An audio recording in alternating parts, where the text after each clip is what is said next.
সরকারের নির্দেশে এই গ্যাসের দাম বৃদ্ধিতে বিভিন্ন জেলায় আমাদের কংগ্রেসের সম্মানীয় সহকর্মীরা রাস্তায় নেমে আন্দোলন করছেন।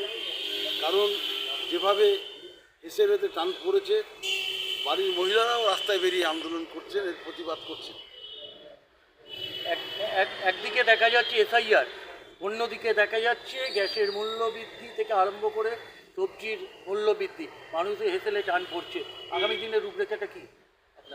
এসআইআর, আপনারা একটা জিনিস ভাবুন, এই এসআইআর নিয়ে যেভাবে সাধারণ মানুষকে হয়রানি করছে কেন্দ্রীয় সরকার, যেভাবে এই এসআইআরকে সামনে রেখে মৃত্যু মিছিল বাংলায় চলছে, মৃত্যু মিছিল চলছে, এবং ইচ্ছাকৃতভাবে যারা এখানকার আদি বাসিন্দা তাদেরকেও বারবার ডাকা হচ্ছে, সাবনোটিশ করে রাখা হচ্ছে এবং বিভিন্নভাবে ভয় দেখানো হচ্ছে।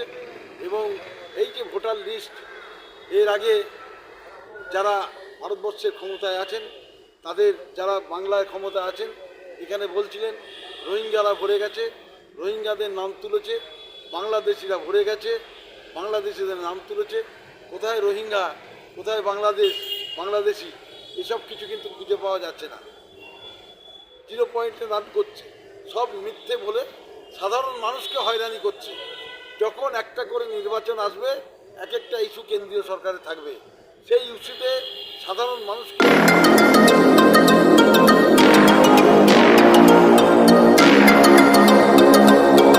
একটা যে অন্যায় চলছে, সাধারণ মানুষের উপর যেভাবে শোষণ চলছে, এটা একটা গ্যাসের দাম।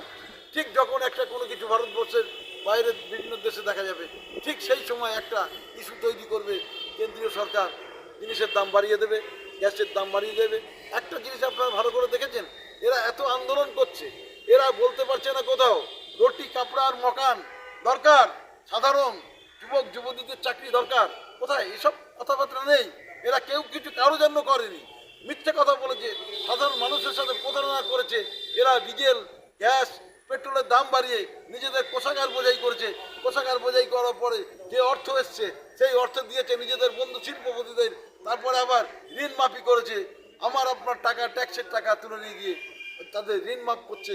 আর পশ্চিমবাংলায় 50,000 টাকা, 1 লাখ টাকা, 2 লাখ টাকার জন্য কৃষক যখন টাকা শোধ করতে পারে না, লেট হয়, জমিতে যেভাবে আলুর দাম পড়ে গেছে, ধান নষ্ট হয়।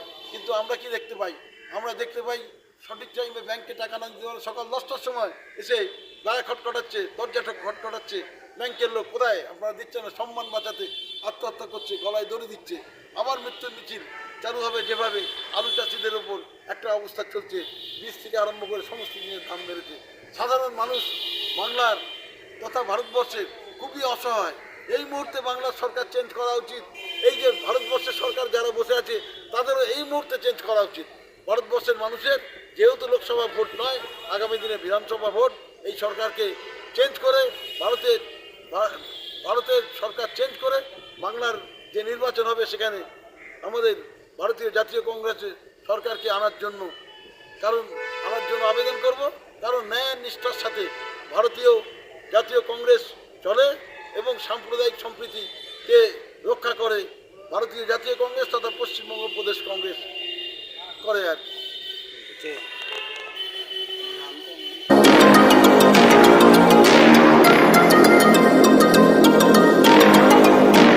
2026 বিধানসভা নির্বাচন, তার আগে আপনার যেভাবে এসআইআর নিয়ে কেন্দ্র সরকার নাড়াচাড়া দিচ্ছে এবং বহু জ্যান্ত মানুষের নাম মৃত দেখানো হয়েছে, মৃত মানুষের নাম জ্যান্ত দেখানো হয়েছে, আপনারা কীভাবে প্রস্তুত 2026 নির্বাচনের আগে? দেখুন, সারা পশ্চিমবঙ্গে আমরা সজাগ আছি এবং প্রস্তুত আছি, ময়দানে আছি। আমাদের যে তাজা তরুণ প্রেসিডেন্ট শুভঙ্কর সরকার মহাশয়, প্রদেশ কংগ্রেস সভাপতি পশ্চিমবঙ্গের, যথারীতি সমস্ত শাখা সংগঠনের সাংগঠনিক পরিবেশ এবং যে কমিটি সমস্ত কিছু কমপ্লিট করার নির্দেশ অনেক আগেই দিয়েছেন। আমাদের টিম তৈরি, প্রস্তুত, এবং অলরেডি আমরা ময়দানে আছি, পথে আছি, রাস্তায় আছি। এসআইআর মানুষের বাড়ি বাড়ি, দৌড়ে দৌড়ে, দরজায় আমরা ঘুরছি, বলছি কার কী অসুবিধা আছে, সে অসুবিধা প্রবলেম সলভ করার জন্য, অফিসিয়াল দিক থেকে তাদেরকে সাহায্য হেল্প করার জন্য আমরা প্রস্তুত। আমরা আছি মূল জায়গা।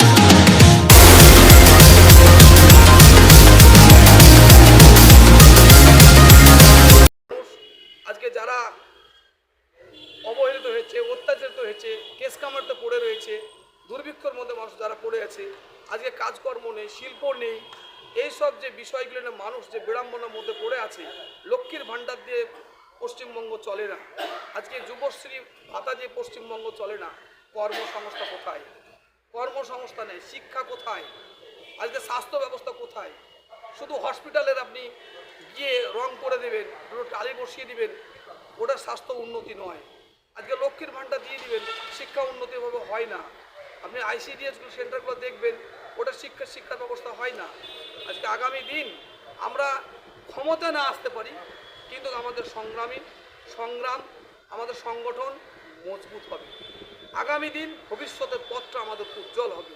তবে আমাদের চেষ্টা থাকবে কিছু সংখ্যা সিট আমরা তুলে আনতে পারি, এ আশা কামনা রেখেই আমরা এই পথ চলা শুরু করছি, একলা চলা নিয়ে।